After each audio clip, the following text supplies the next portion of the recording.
The new year is here, and man, bet you can't guess what game I'm about to talk about today.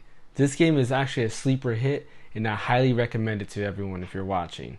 So let's dive right in right now.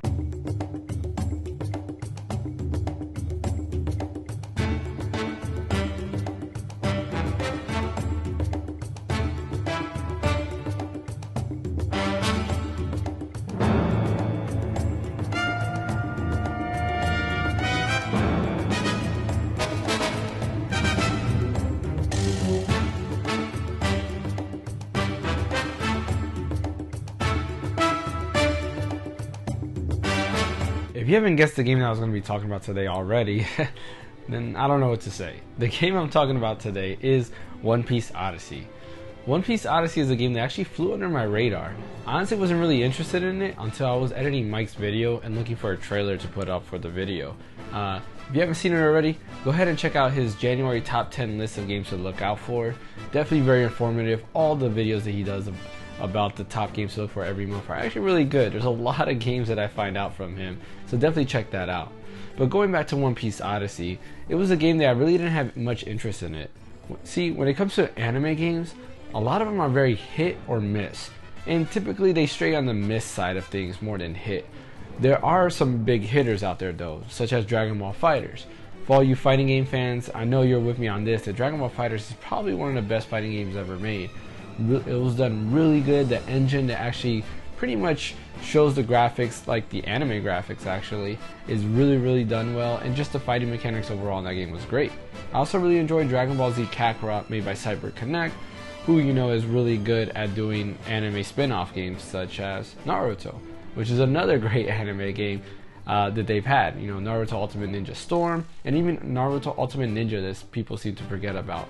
For those of you who don't know what Naruto Ultimate Ninja is, those were games actually released on the PS2 and the PSP. Now going back to One Piece, there really hasn't been a great One Piece game that I myself have enjoyed. I tried the demo to One Piece, I believe it was called Burning Blood, I believe, or Burning Red, something like that. And basically, it's a fighting game in the vein of Naruto Ultimate Ninja Storm, but wasn't that great at all. And then of course there's the One Piece Warriors game, which I am just not a Warriors fan. I'm sorry, I just don't like the Warriors type game. There really was only one Warriors type game I really liked, and that was Persona 5 Strikers, which was done really well. It felt more like a JRPG or an action JRPG versus a Warriors type game. But other than that, never been a big Warriors fan at all. The other game that I did try, that I did kind of enjoy, was One Piece World, or I believe it was One Piece Unlimited World Red, which was a pretty great game. If you haven't played that at all, I believe that's available almost on any platform now. I played it back when it was on the Vita, and part of the reason I bought it was A, there really wasn't much games to play out, or rather play on the Vita, and B, the other reason was because I just had got into the One Piece franchise. See, I never really was into that franchise, honestly. When I look at One Piece, I used to think that it was kind of dumb that Luffy was just a Mr. Fantastic knockoff. And for those of you who don't know who Mr. Fantastic is, you can Google it. I'm pretty much showing my age there, because I'm pretty sure this newer generation does not know who Mr. Fantastic is. But anyways, I always thought Luffy was that. But a friend of mine was actually really deep into One Piece, and I was like, you know what? Let me give it a try. Let me go ahead and start watching it. I'll never forget, I was really sick that day, and I finally decided, let me go ahead and watch One Piece, and I binged a bunch of episodes, and man, was I hooked. Now I did drop off later on, because after seeing there was about, at that time, I think there was like 700 episodes, I was like, yeah, I'm never gonna catch up to that, let me just stop. But recently, maybe about 2 to 3 weeks ago, I got back into the One Piece anime, and man, I'm loving it.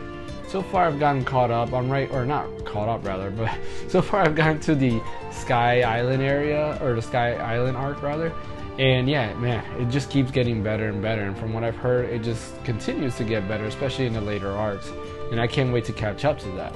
Now going back to One Piece Odyssey, One Piece Odyssey is a little bit different when you compare it to some previous games before it. It's a JRPG, and the funny thing about it is, when it comes to the anime is kind of written in a JRPG style, if you know what I mean, right? JRPGs are typically adventures. You start off with maybe your main protagonist, or maybe a small group of protagonists that as they go through their journey, they get different party members. The story of One Piece is very similar to that, honestly. You do start off with Luffy, who then groups up with Zoro. From there, they move on, and I believe the next person to get in line is Nami. It's been quite a while, and then they get Usopp and so forth, and you start getting all the other characters. So it does fit the JRPG storyline, trope, I guess you could say, very well. And when it comes to the combat, though, I was very worried about how this would transition to a turn-based combat. But let me tell you, I think it does it great. You see, One Piece Odyssey isn't just generic JRPG turn-based combat. No, it's actually a little bit better. What they do to make it different from other JRPGs is there's a system they use where they group up enemies with certain crew members. So for example, you get into an encounter, you are now grouped up with different enemies. So Luffy might be fighting 3 enemies, Zoro might be fighting 3 enemies, but then you might have like Sanji and Nami alone on their own fighting grid, I guess you could call it. There's really no grids there, but I'm gonna use fighting grid as a comparison to kind of understand what I'm talking about.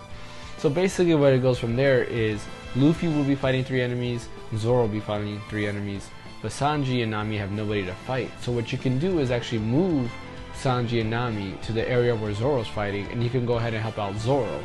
Now some characters such as Nami have special abilities that you can use, or skills, where they will allow you to attack multiple people on multiple fighting grids or fighting planes. Those can be very helpful.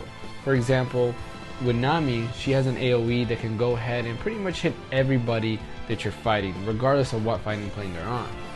Where others might have a AoE attack that only attacks all the enemies on one fighting plane. This makes you think that this makes it so that you have to be a little bit more strategic. And what I mean by strategic is you can't leave Nami alone fighting enemies because she is a weaker character defensively. So you might want to move somebody like, let's say, Zoro or Luffy over. They're a lot stronger and they can also handle hits. You also have Chopper, who's a healer, which makes sense because in RPGs you typically need a healer, and that's what pretty much Chopper's role is there. I mean, they really did think this through when it came to the turn-based mechanics, which is really the high point of the game, honestly. When you look at a lot of games, especially anime to video game adaptations, a lot of them kind of die out when it comes to the mechanics of what the game's going to be about. But honestly, I think these mechanics are really fun and it's what keeps me moving forward, especially if you're a JRPG fan. Now, another highlight to the game is the graphics. And man, the graphics do not disappoint. Fortunately, I wish that they were a little bit more in line with the anime in terms of it being more cel-shaded. Kind of like the previous One Piece game, One Piece World Seeker, which I have yet to play, but I will play it at some point. But I really wish they were like that. The graphics here, though, they do emulate something like Dragon Quest XI. Honestly, I think a lot of people have been saying this, but it does really feel like Dragon Quest XI. But that's because of the graphical style they decide to use. When you look at the characters, they are definitely drawn in Oda's signature style, but they are using a similar engine. Well, I mean, they're using Unreal Engine, but they're using a similar graphic style to Dragon Quest, which makes it look very similar. Honestly, if you were to replace Luffy with 11 or the Luminary as the main character there, you would not know the difference that you were in One Piece World versus Dragon Quest World, which is not a bad thing because I really loved Dragon Quest's art style. It's an amazing art style. You know, shout out to Toriyama. I do love a lot of his art styles. Even though they could be the same characters over and over, he does a really great job with the Dragon Quest series. But going back to One Piece, man, like graphically, it's amazing. The world, the environments, everything around there are very, very good. And it just, it's just beautiful to look at. You can just continue playing through and see all the different environments. The character models are very detailed and all that stuff. So definitely, the graphics are definitely not the low point. But there are some low points to this game. Now before I go into the low point, I do want to give a huge shout out to the music as well. I'm not sure if Motoi, is it Sakura or Sakuraba? I believe that's his name. Pretty much the guy who does all the Tales of music, and he's done Star Ocean and the Valkyrie series as well. I'm not sure if he's the composer for all the tracks, but he's definitely composing some of the tracks. I mean, he did do a remix to the original opening to the first season of One Piece. He did a remix in his style on there for the game. But some of the other songs, you can definitely feel that it has his type of style in there. But some of the other tracks that are in there are really, really good, and I don't think they're from him, because if they are from him, they definitely sound a lot different. You know, and they're very good. I'm gonna see if I put up some tracks actually right now.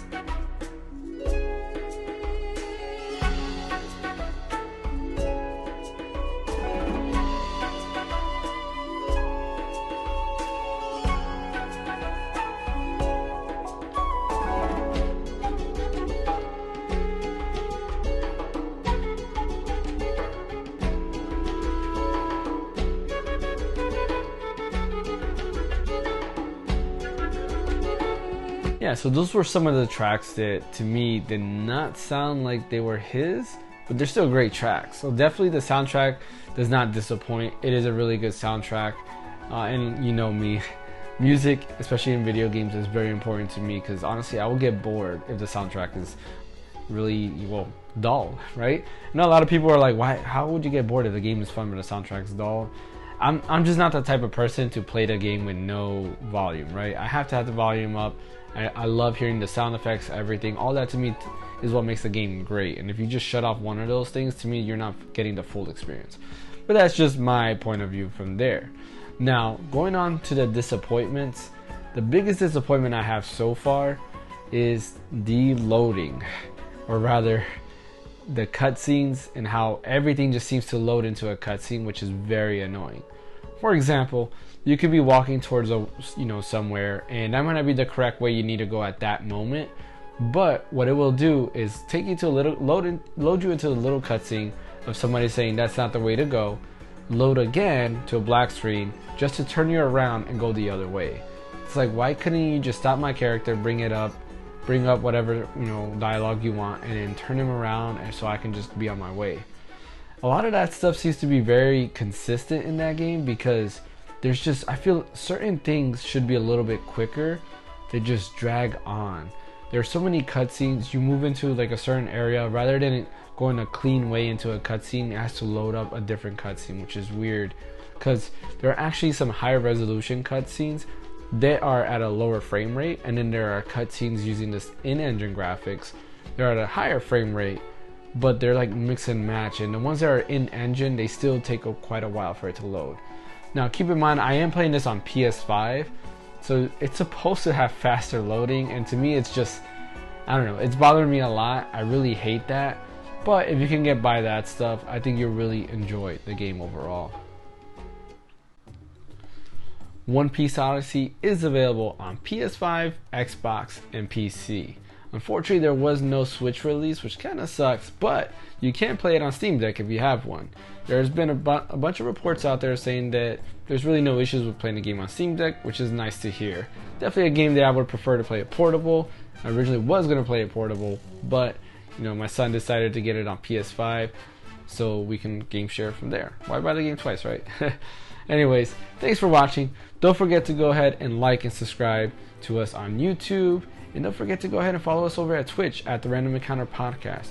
We do live streams on both Twitch and YouTube Wednesday through Friday, as well as check out our podcast every Sunday. Our podcast, we try to get some random encounters, aka some special guests, every week, so we have some neat topics to talk about and kind of hear their story. We have a bunch of other backlogs of our podcast, so definitely check it out. But we had our guests such as Raging Kodiak or even One-Eyed Willie, who came out and joined us on the podcast to kind of tell us their story. And we also have some fun doing what's called Video Game 20 Questions at the end of the podcast, which is always pretty fun to do. Thanks for watching, and we'll see you next time.